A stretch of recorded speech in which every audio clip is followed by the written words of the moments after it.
Samantala, Davao City nasa top 10 most competitive city. Alamin natin ang balita mula kay Peng Alinio ng Radyo ng Bayan Davao.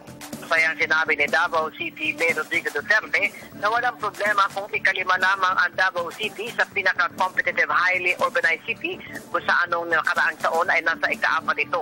Ang mahalagaan niya ay pasok pa rin niya ang Davao sa top 10. Sa ipinalabas na resulta ng National Competitiveness Council o NCC, ang Davao City ang ikalima sa ranking ng Cities and Municipalities Competitive Index o CMCI 2015. Ito ang sinabi ng alkalde sa groundbreaking ceremony ng Alson North Town Public Safety Complex sa Kabantian, Davao City na nagkakahalaga ng 40 milyong piso. Ang Davao City rehistro ng overall score na 46.8 at ika-9 naman ito sa economic dynamism, ika-5 sa government efficiency at ika-7 sa infrastructure. Sa ranking nangunguna ang Manila, pumapangalawa ang Makati, pangatlo ang Cebu, pang-4 ang Quezon City at pang-5 ang Davao City. Samantala, ang Davao del Sur naman ang kinilalang pinaka-competitive province sa buong bansa.